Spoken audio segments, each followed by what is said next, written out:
Welcome back, everybody, to the A Little Less Fear podcast. Today, I would love to welcome Annie Margarita Yang. She's a game changer for millennials tired of running on a never ending financial treadmill.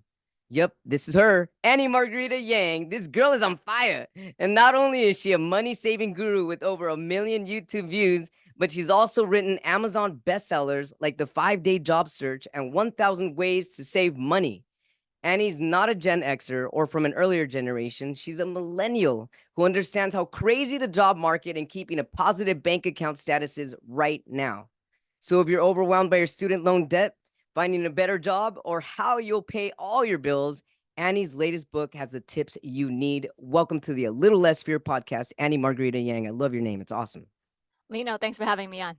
Yeah, this is amazing. So hey, welcome from Boston to California, California to Boston. Welcome to Little Less Fear podcast. What brings you to your current journey to where you are at today? Well, a little background about me. I didn't go straight to college because my parents are working class Chinese immigrants, and I didn't want to take on any student loan debt. And we were poor, right? So it didn't make sense to me to go to college undeclared, not knowing what to do with my life, and take on student loan debt while doing it because I was reading back in 2010 stories about people who graduated college and came out unemployed or underemployed. So I figure, okay, let me just go straight into the work world after high school.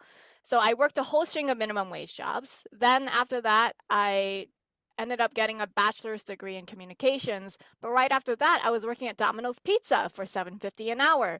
So it wasn't that golden ticket that everyone was pressuring me to believe. And then when my husband and I we moved from like Texas to Boston, I said, this is a new life for us. Nobody knows me, and I want to just create my life. I don't want to care what other people think about me, right? And I was really good at saving money because I lived on minimum wage. I had to manage the cash flow on a minimum wage. Yeah, So I got really good at that. And I was like, well, if I can save money on minimum wage, why can't I manage the cash flow and the finances for a business? It's just the same thing, but on a larger scale. sure. So I wanted to work in accounting, and with all these recruiters and hiring managers telling me I'm unqualified because my resume says I don't have an accounting degree, I was like, yeah, whatever. I'm just going to find one person who's going to say yes to me, right? And Sure. then after 7 days, I got an offer. That worked out not so well because after 2 months, I realized I didn't fit in with the culture. So I looked for another job again and I got the offer in 6 days. And then a year later, I wanted to buy a house and I needed the income to qualify. So it was time to look for another job again and I got it in 5 days. So all Awesome. along this way, people telling me it's not possible, you can't do it. I don't believe them. I'm just going to keep going. And then bam, bam, bam, job offers, right? So So that's then how you I'm here today, you started getting job offers after job offers. basically. And what happened after that? Well, then after that, I started my own accounting firm because I wasn't getting along well with my coworkers. I still work at this job where I don't get along with my coworkers. They're actually very, very passive aggressive toward me, but Oh. my accounting is very stellar, so my boss isn't willing to let me go, like fire me or whatever. Yeah. I kind of have a lot more leverage in this situation. So I work quote unquote full time officially, but I really work only 10 to 15 hours a week at this job. Mhm. And in that free time that I've created, I started an accounting firm. But then after the SVB bank collapse, I realized this what's happening right now, the banking crisis isn't a one-off. We're going to have even more, and I knew that we're going to have more layoffs. So after that, I published the book The 5-Day Job Search to help people who who are getting laid off, who need a new job quickly. Yeah. So that's what I'm doing now. And so, because a lot of people were being laid off, you found that there was a need in with the collective, and the need was to write a book, the 5-Day Job Search. What went through your mind during the process of creating this book? I actually started writing the book a few months before that. I actually had finished writing the book before the SVB bank collapse even happened. But it was like a side project. It wasn't a main focus. So sometime back in November 2022, I was trying to go to sleep and I can hear voices in my head. I'm really intuitive. I'm not Hmm. schizophrenic. These are very kind, loving voices that I hear. Sure. And at 1 o'clock at night, trying to fall asleep, I just hear, Annie, you got to write your next book. You need to put one, two, three, four, five, six, like all these different things in the book. And then I just said, can you like find someone else who can hear you to write this book. There, there's no Yeah, need yeah, for yeah. this book to go out into this world. There's already a ton of job search books, a ton of career books, and they were just like, no, you need to write this book. And this was actually in November 2022. It was actually before any layoffs happened. It was before that. Yeah. So I was like, I don't understand why you guys are up there are pressuring me Sure, to sure. write this book. And then ever since I wrote it, it's, there's been It all so came many together. layoffs. Yeah, you Yeah. were meant to. You followed your path. So you heard the voice either from the collective or from your higher consciousness. Obviously, it was a higher consciousness that came through you to let you know that this was going to be part of your path, the next thing that was going to be on your journey, because there was going to be something that was going to happen where people were going to be in need, and you are able to do this. And so the tools were given to you already, predestined. That's what it feels like to me. And so how soon did you start writing this book after getting these messages? I had to write it that night because I said, "Go away and come back in the morning. I need to go to sleep. I have work tomorrow." Yeah. And then Wow. I was like tossing and turning, and then finally, I think like 1 hour later, it was like 2 a.m. I was like, "Fine, I'll get up and I'll write it." So I didn't sleep till 4 a.m. and I had to wake up at 7 a.m. the next morning. I got like three Wow. hours, and it happened for like 10 days. I was like, "Can you?" Like the next night, I was like, I got only 3 hours last night. Can you not bother me again tonight? They were just like, It's okay if you lose a little bit of sleep. This is more Sure. important than you losing some sleep." I'm like, It what? is. It really is. And you went for it. You just went for it. And so how did you begin to organize the book? Because it takes, I mean, a series of organization. How did you know what was going to come first and what the meat of the book was going to be and how it was going to end? So actually, the first night, the messages were the chapters, like the outline for each Mm-hmm. chapter. There's a whole system. It's my second book, so I already have a system for writing the book. It's Mm-hmm. just the content, right? So like, Mm-hmm. what you do is you come up with, um, think about what you want to write. That's the main book idea, right? What are 10 things, 10 big ideas that people should know about this topic? And then within each 10 big idea, which is going to be each chapter, right? Yeah. So then you have 10 chapters. Within each chapter, what are 10 things people should know about that sub Excellent. chapter? Yeah. Like, so you just break it down, then that's like 100 different things. That Yeah. that becomes a book, basically. Oh, yeah, definitely. And so did you have to do any specific research? I imagine you did. Did you actually have to go look at some research articles, some journal articles, and do a research part of it, or how is it broken down? No, there was no research. It was just 100% dictation. Okay.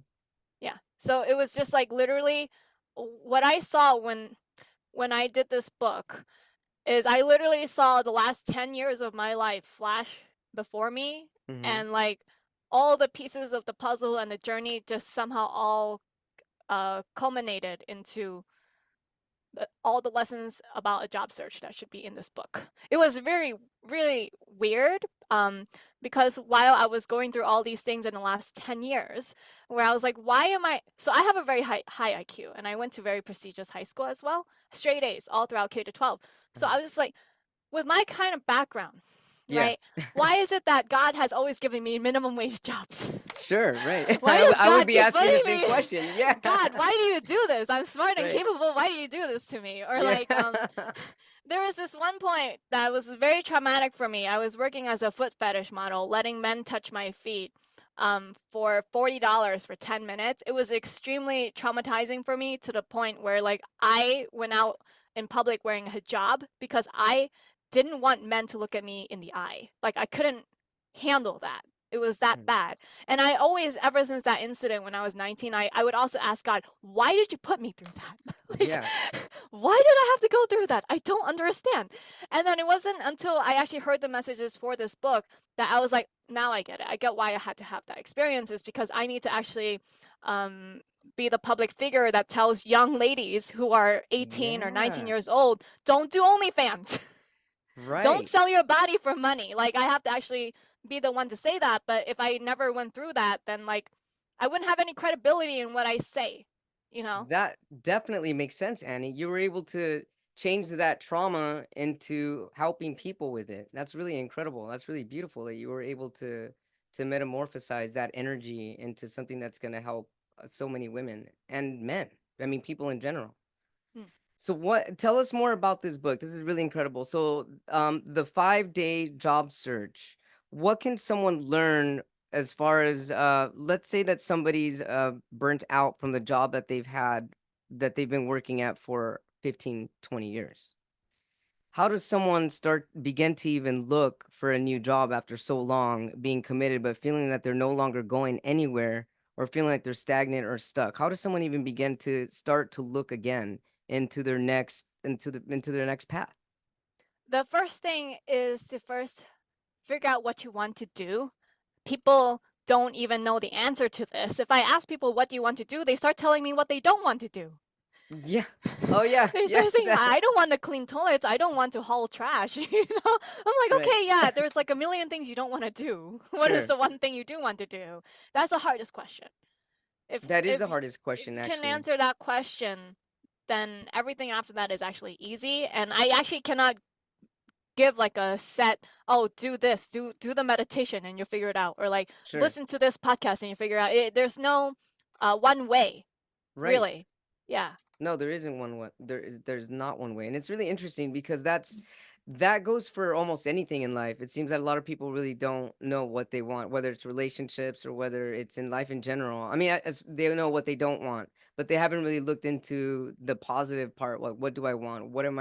What's going to fulfill me? What's going to bring me joy? What brings my gifts out? What brings my natural talents out? Like a lot of these people, they're just stuck because they're being suffocated and pushed down by society and ancestors and family members that they've forgotten what their internal light is all about.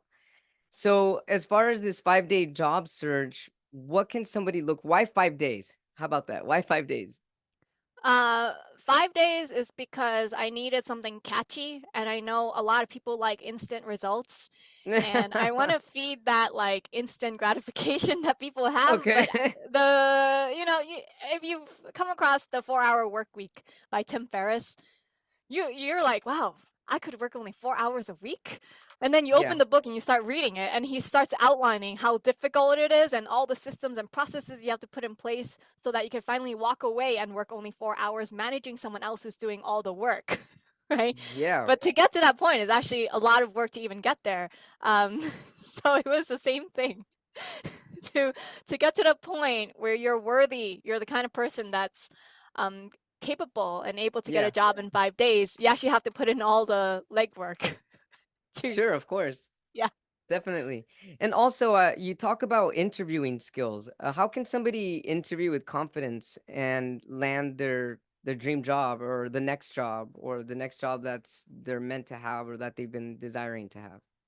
The first thing is you get practice, public speaking practice from Toastmasters. So you get a $45 every 6 month membership. It's it's almost like as cheap as a Planet Fitness membership.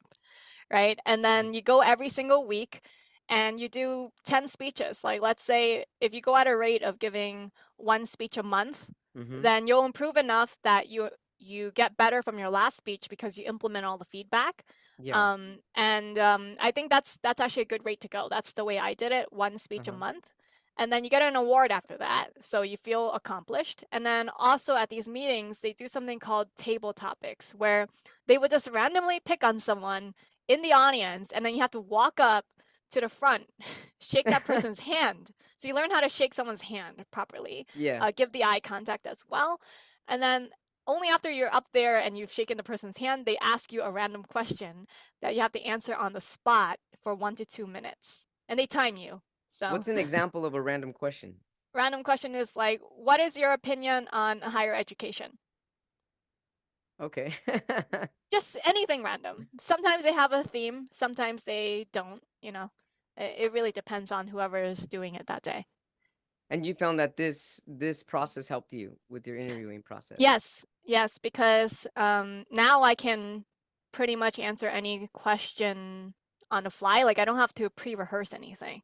And I think that's the problem. I think people like to go on glassdoor.com and they like to see what kind of questions they might ask based on what other people were asked in the past. I've never And even then heard they'll of that, Annie. Did you say glassdoor.com? I've never even heard of that website. You never heard of that site? No, Yeah. I haven't. I guess you're What's fortunate enough. glassdoor.com?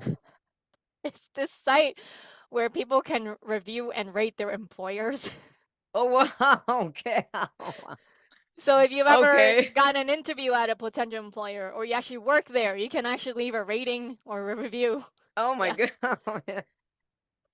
Oh my goodness. Okay, well that's really incredible. That's good to that's good to find out. And so you also talk about crafting personal brands. What is a personal brand for people that tuning in for the first time? How could you describe what a personal brand is? Everyone already has a personal brand, they just don't realize it yet. If you read any book about branding, you'll realize that their definition of brand is what other people think of you. It's their judgments, their evaluations of you, right? And it doesn't matter what you do in life, people already have judged you, right? So it's the Sure. same thing for your online social media. If even if you're not on social media, like if you're at a party and they're like, "Hey, I wanted to stay in touch with your Facebook," and then you go, "I don't have any social media," then I think Sure. your personal brand is the "I'm stuck in 2005." No. If all you do is you keep Oh, posting pictures of what you ate, the personal brand is "This is what I eat." yeah. Or if you just keep peddling the Amway pyramid scheme products or trying to recruit someone in your downline, then you're like the "I'm part of a pyramid scheme" brand. So, how does somebody know what their brand is? They just basically look at what their patterns are and what they're Yeah, posting in social I media and be mean, like, "Oh, this is my pattern, so this must be what my personal brand is." yeah, just look up your name on Google, your full name, and look up your username handle on Google as well, and open up all the links, and then pretend that you are looking at this person from the outside, and you're just like, and then judging Yeah. yourself. That's what your brand will be. So, in today's world, if you want to elevate your brand for your career, so Yeah. that's the point of this, is to make you position yourself as the industry expert, then you have to start posting more about career related things. Like, what do you do in your industry, right? What problems did you solve? Who do you help? Things like that Right. to start changing things. This is really incredible. So, what people need to do first to find out what the personal brand is take a look back, like third person. What am I representing? What do I even look like when I'm doing these things? And what kind of message am I trying to give out to the world? And then from there on, you can start to figure out if that's even because we have to have a personal brand, right? I mean, it's not going to go anywhere. This is going to keep getting bigger and bigger with digital technology. I mean, Yeah, I think it's the new resume. yeah, it is the new resume. Can we talk a little bit more about that? Yeah, the resume, I tell people to apply to 50 jobs a day and they tell me it's not possible. I think it's because people were trying to make a brand new resume for each job they were applying to, which doesn't make sense. Sure, So you have to think about what job you're targeting. So let's say you want to target the title of hotel manager. You write just one highly targeted resume for hotel manager. And what I tell people to do is you can look up the job listing on Google, like for example, type the words hotel manager job listing, open 20 of them in a new tab, and then open up ChatGPT and then copy and paste one of those listings from top to bottom and then write to ChatGPT, hey, this is the employer's job listing for hotel manager. Analyze this listing for me and tell me what are they looking for in their ideal candidate and what keywords need to be on my resume so that I can communicate that I'm the ideal candidate and then paste the listing. And then it'll analyze it, right? And so do that 20 times for different listings. And then once you see the recurring pattern by reading the analysis, maybe you see over and over again, they want somebody with 5 years of experience, or they want someone who has a specific certification, or they want someone who has experience in X software, or they want someone who is willing to work weekends, right? Like whatever comes up over and over and over again, that means it's really important in general for the whole industry for that title. If it's only appearing once, then it's specific to that employer only, right? So you write your resume based on that analysis. that's really interesting. As you're saying that, I'm feeling is it all in the future, do you think that in the near future, that everything's going to be juggled and handled by AI where humans won't be interacting with humans whatsoever? So it'll be part of the algorithm of an AI finding a job at a specific company through their algorithmic matches and not even handling live people anymore? I'm not really sure. probably at big corporations, but I know small businesses are always a bit Sure. slower Well, small to keep businesses, up yeah, with the that makes times, sense. and yeah. That definitely makes sense. This is really interesting. I love talking about this. So, what are some common missteps that people make when crafting the personal brand? They're really inconsistent. So, for example, when I was starting my personal brand, I Yeah. was just Annie Yang. And then when I went on Google, you could not find anything about me. Yeah. There was Annie Yang the lawyer, Annie Yang the designer, Annie Yang the Uh doctor. There was like so many Annie huh. Yangs in this world. And then I was like, what about the blog that I had on my Facebook? It's not showing up. Yeah. So I was like, okay, I have a middle name. So I decided to use Annie Margarita Yang, my full name. I changed that to be across all of my profiles. Everything that I had on the internet became Annie Margarita Yang. And then so now when you type in Annie Margarita Yang into Google, the results are mine. Right. Nice. It's the same for when I go on a podcast show. I Yeah. tell the host the show notes and the title. If you put my name in the title, it's not Annie Yang, it's Annie Margarita Yang. So those results tie back to me as well. So there's the consistency in your name, the consistency in your username handle, because some sites don't just use your name, they have a username handle. Yeah. And then there's a consistency in your headshot as well. So, if you have like one where you're looking to the left on LinkedIn, and then on Facebook, you're looking to the right, and then on Twitter, it's 5 years old. So Right. it's not consistent. People cannot even tell that it's the same person. That's really interesting. I love this. You're helping me too because I've changed my look so much. I mean, if I look at myself just 5 years ago and I Google myself, I'm like, hey, that doesn't look like me anymore. So you're giving me some good tips. I gotta change some of those profiles. And it's easy, it's simple, you know? And in somebody, so in changing profile pics, for example, I'll use me for an example. So I would have to go back to, I mean, everything that it's on my current website because some of the, I mean, the pictures on my website are like 3 years, 3 to 4 years old. So it'd be a wise idea to change those pictures up so that they match some of the newer pictures that are like on my Instagram page type thing. Not just match, just straight up use the same picture across all Oh, of the, literally use the same just, yeah, picture. literally use the same picture. That way people, like, Um, for example, people won't necessarily remember your name. Like, think of this in real life. People that you've met before, and you're like, wait, I recognize that person we've met Yeah, before. I've spoken to him at a party.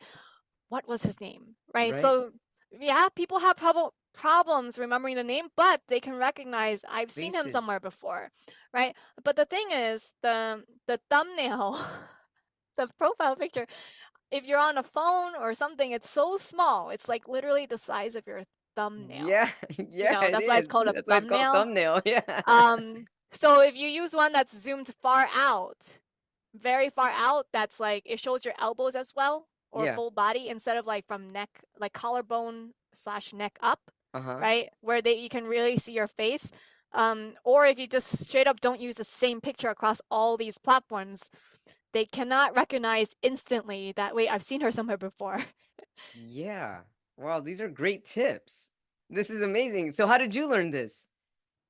I learned it through observation. Nobody taught me. I was just I tried to learn a lot of personal branding by Googling it, but then I realized the SEO articles are written by content farms, by writers who get paid 20 bucks an article who don't actually know how to do personal branding. Yeah. So what I did was when I finished writing the 5-day job search book and I was like, okay, angels, God, I need to do the marketing. What should I do next? Yeah. They were like, okay, research the best-selling authors in your field. So like let's say it's Tony Robbins or Marie Forleo or Greg McGowan. So I would type their full name into Google and then I would open up everything. And then I would just start looking. I would start writing down what did they do on their Facebook? What did they do on their Sure. LinkedIn? Yeah, yeah. So You were studying it. so Yeah. while you don't necessarily learn from them directly and get their advice and their mentorship, they leave a lot of online clues. Yeah. I gotta say, Robin Sharma is the best one at this.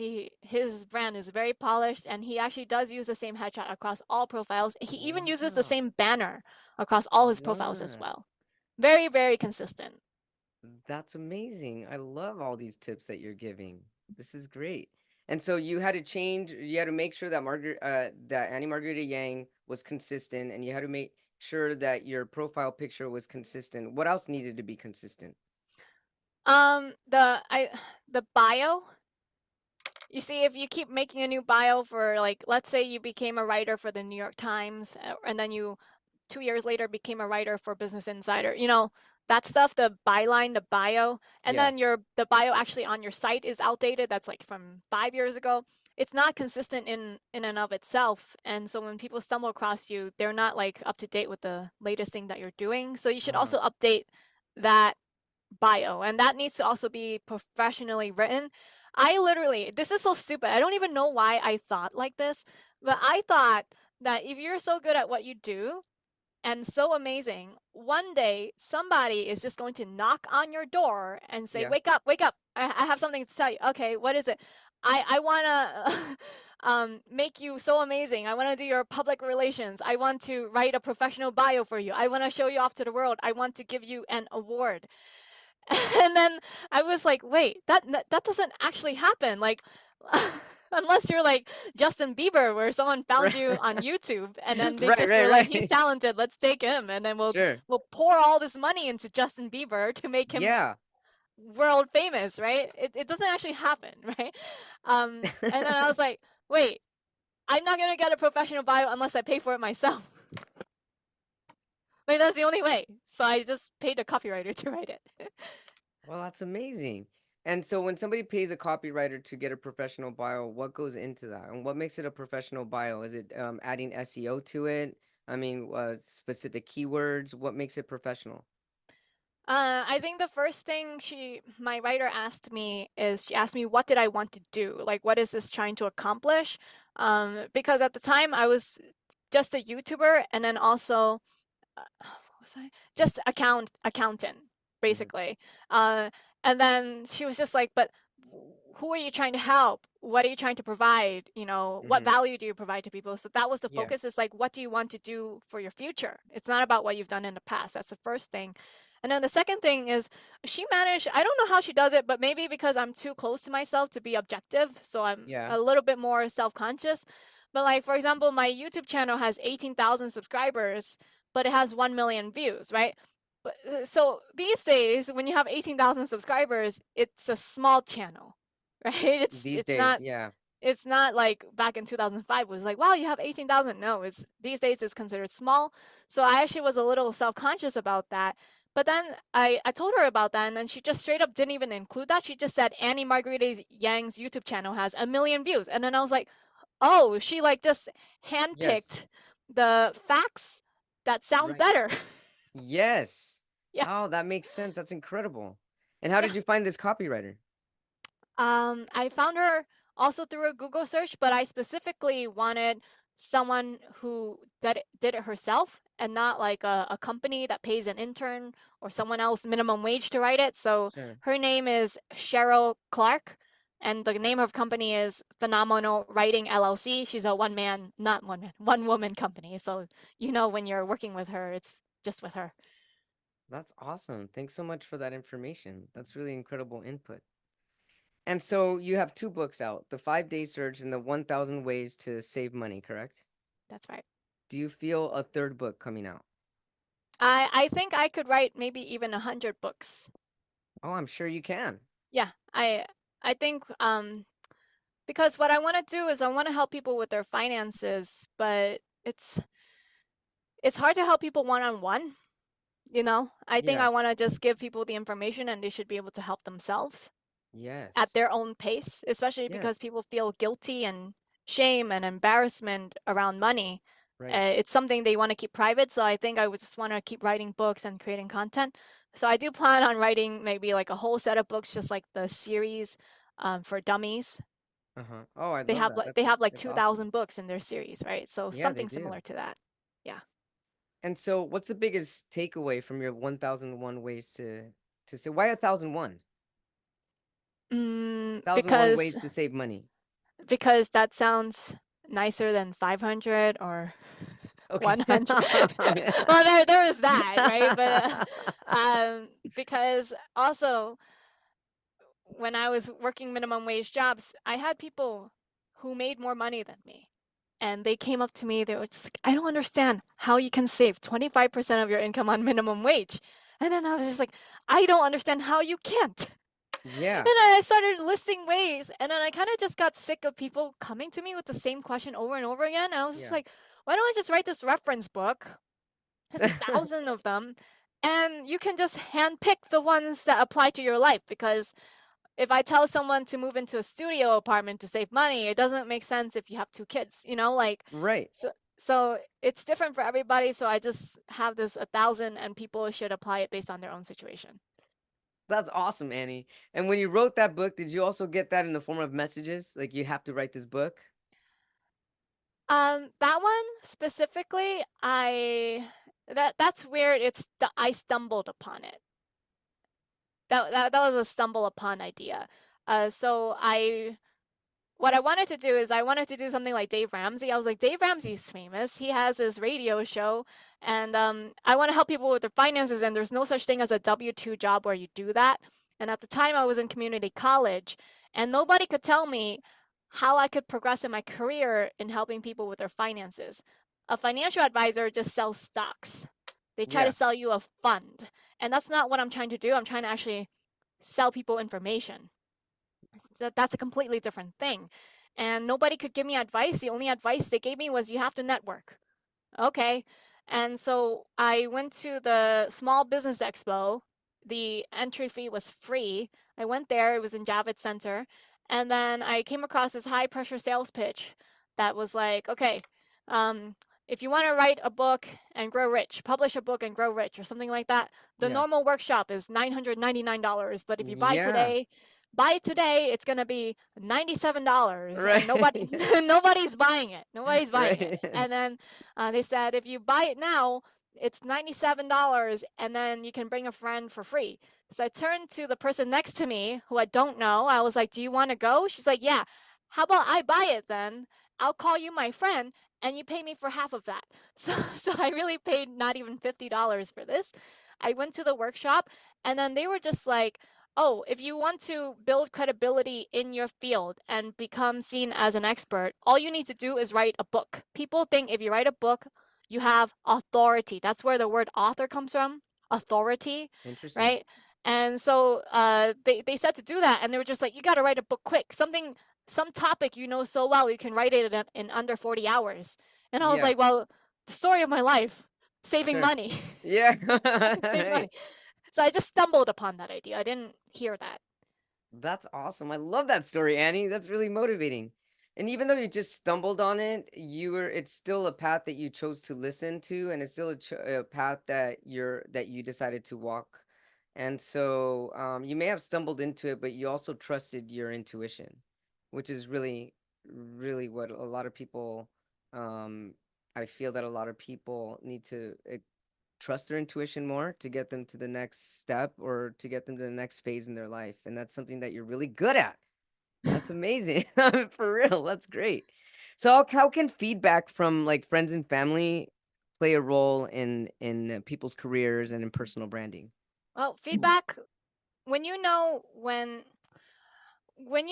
like what could be improved and how to improve it, that is what will actually get you to the next level. I think the problem is people don't want to listen to feedback. They think that if they listen to any form of criticism, then that's a personal attack, and that's simply not true.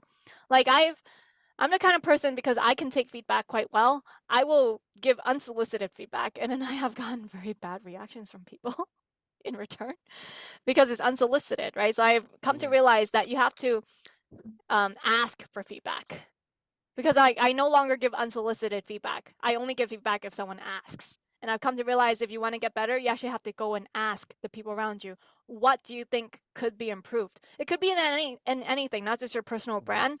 It could be at your workplace. What skills do you think I need to improve in? What do you think Right. is my gap? Because you cannot see yourself clearly. You have blind spots. And when you don't know what you don't know, that is the worst thing.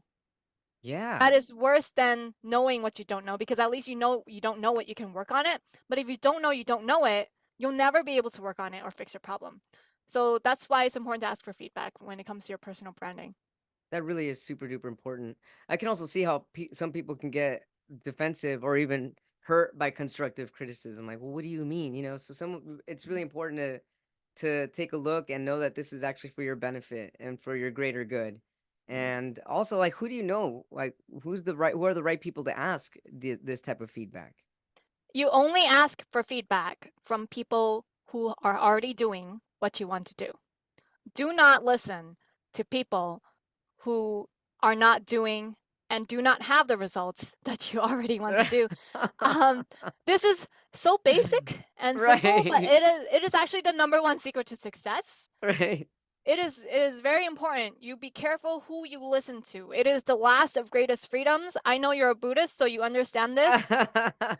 Even when they strip away all your physical freedom and they take Yeah. everything away from you, the one last freedom that nobody, no human being can ever take away from you is what you choose to believe in, who you Yes. choose to listen to. So this is actually a really important concept when it comes to being successful. Be careful who you listen to. I love this piece of advice, Annie. I mean, that's really incredible. Want to make sure that if you're headed in a certain direction or you want to be at a certain place, ask someone that's already there. How can I improve? Could you take a look at this for me? Can you give me some information, more information on this? How did you figure this out? What do you, what, how do even colors? I mean, even just how does this color look to you? And just trusting that process because I mean, they got there somehow. They got there because they probably got feedback from other people as well, and That's they're right. able to get to where they're at. This is incredible. So where did you get your feedback from? I got it from my life coach. So every time I'm struggling with something, I go to her. And then I don't know what she does, but somehow she just says something to me that shifts my mind about something, and then the next thing you know, I'm able to solve my problem. So, I love that. yeah.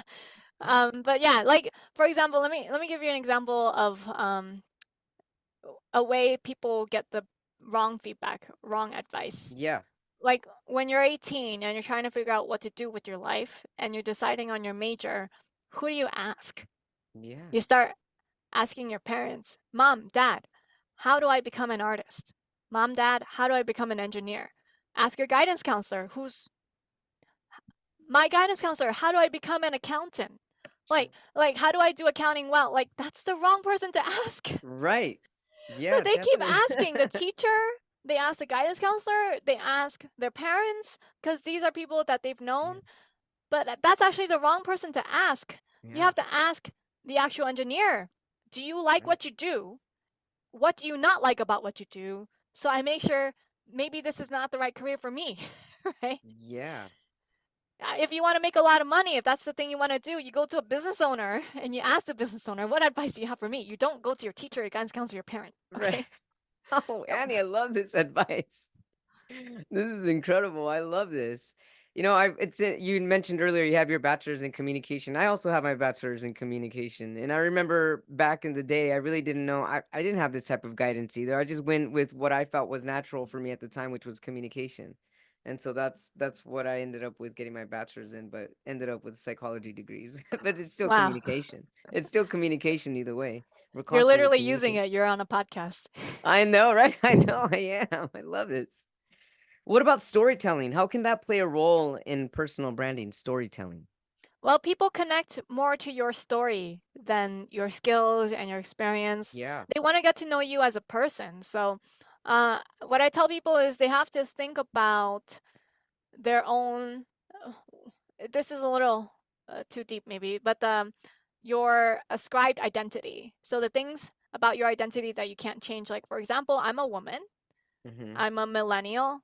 I'm Asian American. Like, think about those kinds of things, and then think about the stereotypes that are attached to it. So Sure. for me specifically, I mean, I've got the three minorities right there. Like, I've got oh, I'm a woman, so I have a glass ceiling. I have a bamboo ceiling because I'm Asian American, and then I'm a Mhm. millennial, so people must think I'm spoiled, entitled, and all sorts of things, lazy, right? Sure. So I have those stereotypes tied to me, so start with that, but instead make the story about this is where I'm starting from, but this is where I Mhm. want to go. See, it doesn't matter where I started from. This is where I want to go. I want to go make $1 million. I want to make enough money to support my family, right? Like, Yeah. what do I want to do? I want to write 100 books. So it's a more about where you're going but people can also kind of relate to that. Oh, but she came from this kind of thing. Yeah.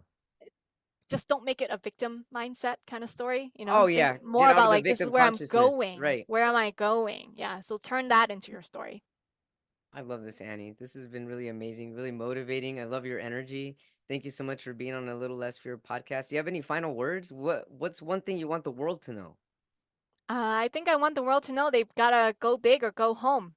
That's the best thing. I always leave this as the final message, go big or go home. That's why I say apply to 50 jobs a day, because you do that for 5 days, you'll have applied to, or a week, over Mhm, 300. And if you think about it, so the average job seeker takes 6 months to land an offer. mhm. And you ask those people who've been unemployed for 6 months, well, how many jobs did you apply to every week? Oh, I applied to like 5. I applied to 10. So they end up applying to about 300 as well, but they spread it out over 6 months. Why Yeah. not have a better life and save yourself the headache and the frustration by taking that 300, and instead of doing it in 6 months, shorten that to a week. Yeah, just do it all at once. Do it all at once, because then when you get the interviews coming, if you have maybe 3 of them lined up, you don't feel desperate. That's true. You don't And have you any actually get desperation in your motivated by energy. that momentum. That's right. And then they keep coming and coming because then you open up more windows of opportunity. And then you're That's right. flowing with interviews after that. And Yep. choices and options all over.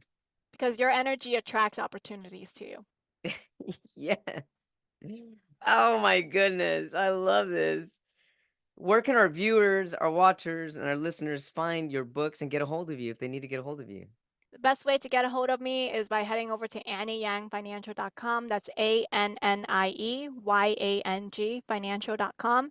And the 5-day job search audiobook is actually free. You can listen to it by downloading it on AnnieYangFinancial.com. There's a link at the top. It says audiobook. Just put in your name, your email address, and then you can download. Annie Margarita Yang, everybody. And I'm going to end this with a poem that I wrote dedicated to this podcast episode. It's called Don't Forget Where You Come From. Don't forget where you come from and what you are made of. For your gifts are yours to transpire and impart to inspire. Brand yourself with and in energy you were made to give the world, and you will receive so much more. And shine like a raw diamond in a newly found rock. That's it, everybody, here with Annie Margarita Yang on a Little Less Fear podcast. Thank you so much for blessing us with your incredible energy, your motivation, and your inspiration. Looking forward to keeping in touch and keeping connected with you. Thank you, Dr. Lino. My pleasure.